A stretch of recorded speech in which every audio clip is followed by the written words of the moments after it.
하나님께서 우리를 사랑하시고 여전히 우리를 향하여 그 눈을 들어 우리를 바라보고 계십니다. 우리가 믿음으로 하나님을 향해서 나갈 때 하나님은 우리에게 손을 내밀어 주시고 우리와 함께 해주시고 우리를 도와주시고 인도하십니다. 말씀 앞에 서서 오늘도 하나님께서 우리에게 무엇을 말씀하시는지 주님의 뜻이 무엇인지를 깨닫고 온전히 나가는 귀한 시간이 되길 바랍니다. 암논과 압살롬의 그 사건이 있은 후에 이제 압살롬이 멀리 떠나가 있었잖아요. 그 가운데 다윗은 압살롬을 향한 그 마음이 간절합니다. 그런데 그 마음을 어떻게 할지 몰라서 참 쉽지 않는 그런 상황 가운데 있었습니다. 멀리 떠난 압살롬을 부를 수도 없었고 함께 할 수도 없었고 마음만 내타는 그 모습을 또한 보여주는데 그것을 신하들이 알게 되어지고 어떻게 할까라는 생각을 또한 갖게 합니다. 요압이 왕의 마음을 간파하고 압살롬을 이제 데려오려고 합니다. 그래서 한 여인을 불러서 그 여인에게 그대로 어떻게 해야 될 것을 다 알려줍니다. 자, 그래서 그 여인의 상황을 각색을 딱 해놓고 압살롬과 빗대어서 이제는 자기의 이야기를 다 해서 자기 아들 둘이 있었는데 한 아들이 또 다른 아이를 죽였다 하면서 그 일을 통해서 많은 사람들이 남은 한 아이까지 죽이려 한다 하면서 그대로 이 이야기를 다윗왕에게 가져와서 또한 압살롬과의 그런 관계 속에서 그 이야기를 다 꺼냅니다. 왕이 그것을 눈치를 딱 채잖아요. 그리고 누가 이런 말을 너에게 하게 했느냐라고 또한 물어봅니다. 다윗이 굉장히 지혜로운 사람이었기 때문에 그 모든 것을 다 이제는 깨달아 알아서 이제 그 말을 요압이 시키겠다는 것을 알게 됩니다. 그리고 압살롬을 불러옵니다. 자, 이제 요압이 압살롬을 예루살렘으로 데려왔습니다. 그런데 데려온 상태에서 어떻게 됐습니까? 24절에 보십시오. 그를 그의 집으로 물러가게 하여 내 얼굴을 볼 수 없게 하라. 자, 그래서 압살롬이 집으로 돌아가서 왕의 얼굴을 보지 못한 상태이게 됩니다. 예루살렘에는 돌아왔는데 왕과의 관계가 완전히 회복이 되지 못하고 다윗도 압살롬은 보고는 싶었지만은 암논의 그런 죽음으로 인해서 그 관계가 완전히 회복되지 못하는 것을 볼 수 있습니다. 자, 그런데 이 압살롬을 보면 굉장히 그 아름다움이 대단한 것 같아요. 자, 25절에 보면 압살롬 같이 아름다움으로 크게 칭찬받은 자가 이스라엘 가운데서는 없었다 했습니다. 그는 발바닥부터 정수리까지 흠이 없을 정도로 참으로 아름다운 사람이었습니다. 머리털도 엄청나게 잘 자라서 이제는 머리털을 깎아서 보니까 200세겔 정도로 아주 무게가 단 아주 많이 났습니다. 자, 압살롬이 또한 아들과 딸을 낳습니다. 그런데 여전히 왕의 얼굴을 보지 못하면서 살아갑니다. 자, 이럴 때 압살롬은 어떤 마음을 가졌을까요? 왕께 향한 그 마음을 한 가지 계책을 마련합니다. 요압의 그 이제 밭을 불태움으로 말미암아 아무리 말을 해도 요압이 자기를 데려오긴 데려왔는데 말을 안 듣잖아요. 그러니까 요압을 이제 불러오기 위해서 그 방책을 딱 꾸미고 요압을 이제 만나서 왜 나를 예루살렘에 데려왔는데 왕께 나가지 못하게 그것까지 이렇게 도와주지 않느냐고 이야기를 합니다.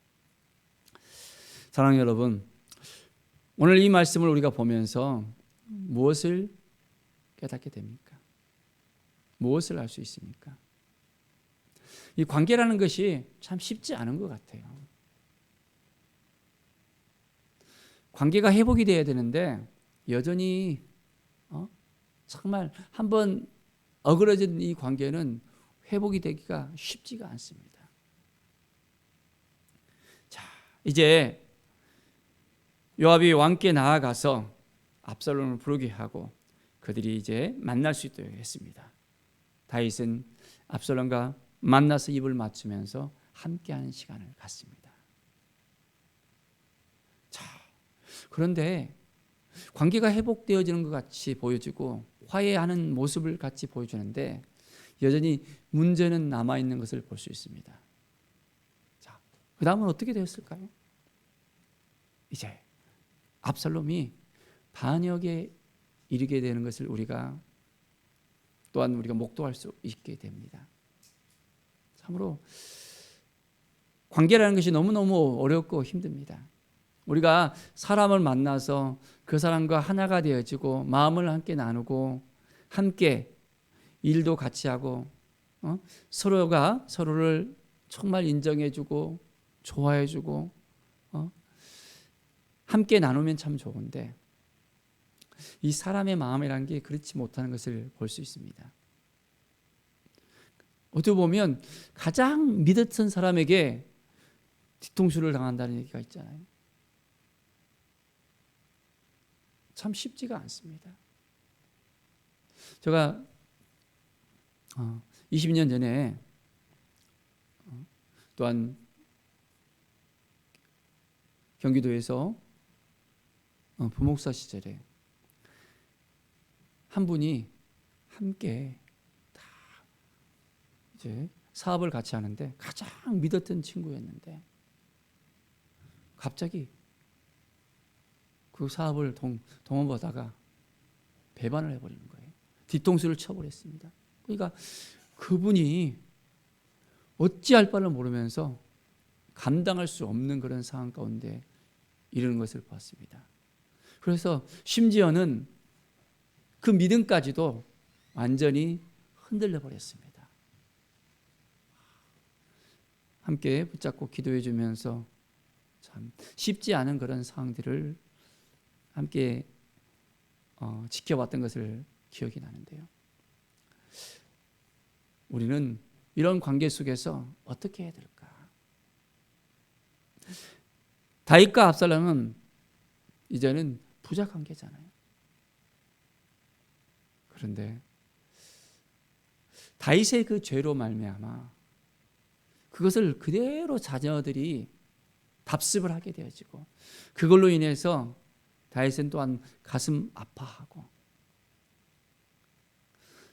자식을 불렀지만은 자식의 얼굴을 볼 수 없고 이제는 신하로 말미암아 억지로 이제는 상봉하게 되는 그런 일을 맡게 됩니다.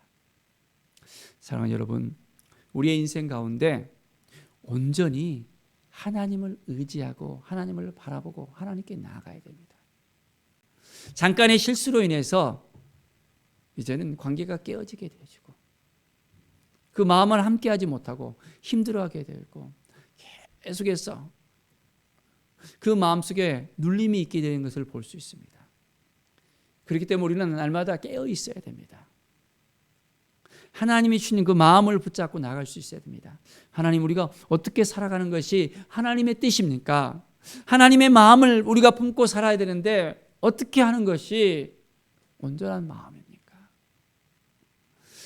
자녀에게 그 사랑을 나누고 싶은데도 이제는 한 번 막힌 그런 부분이 있으면 뚫려지지가 않는 거예요. 정욕이 그 안에 들어가니까 이제는 그걸로 인해서 하나님께서 벌하시고 그 자녀들에게까지 그것이 미쳐나가서 그 자녀들이 이제는 다윗의 그 모습을 보고 뭘 보고 배웠을까요? 본 거 이상으로 하지 못하는 거예요. 사랑하는 여러분, 우리는 매일매일의 삶 속에서 온전히 하나님만 의지하고 하나님만 바라보고 어떤 삶을 살아가는 것이 하나님의 뜻인지 하나님의 마음인지 우리가 하나님께 묻고 나가야 됩니다. 다윗과 압살롬이 마주치며 입을 맞추면서 함께 했지만 압살롬은 또 다른 마음을 가지고 있는 것을 볼 수 있습니다. 마음을 함께 해야 되는데 그것을 이용한다는 것은 더 쉽지가 않잖아요. 사랑하는 여러분, 진실된 마음으로 우리가 함께 나누고 기뻐하고 함께 할 수 있어야 되겠습니다. 이것이 하나님의 마음이고 하나님께서 우리에게 주신 은혜입니다. 함께 할 수 있다는 것이 얼마나 기쁜 일입니까?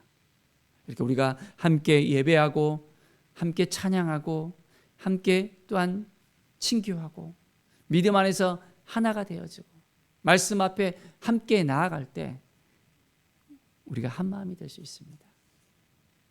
하나님이 주신 마음을 우리가 함께 할 수 있어야 됩니다. 그럴 때 하나님께서 우리에게 복을 주시고 우리의 삶 가운데 은혜를 넘치도록 허락해 주시고 하나님의 마음을 부어주셔서 우리의 삶이 형통한 삶이 되어줄 수 있습니다.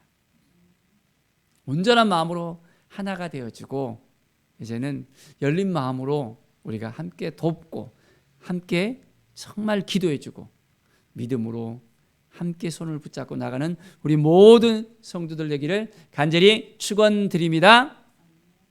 기도하겠습니다. 하나님 감사합니다. 하나님의 마음을 품고 나가는 것이 얼마나 중요한지 다시 한번 생각해 봅니다.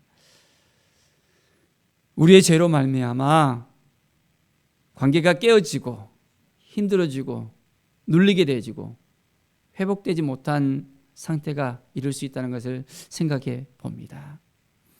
우리 주 예수 그리스도께서 우리의 죄값 때문에 친히 십자가에 못 박혀 죽으시고 그 모든 죄값을 담당해 주셔서 우리를 화목케 하셨다는 것을 깨달아 알면서 우리가 어떻게 하나님의 말씀을 붙들고 살아야 되는지 믿음으로 살아야 되는지 말씀으로 살아야 되는지 깨달아 알게 하여 주시옵소서. 온전한 회복이 우리에게 있게 하여 주시고 화목된 상태가 있게 하여 주시고 진실된 마음으로 함께 나눌 수 있도록 인도하여 주시옵소서. 믿음으로 함께 살아갈 수 있도록 도와주시옵소서. 감사드립니다. 주께 모든 영광 드리며 예수 그리스도의 이름으로 기도드립니다. 아멘.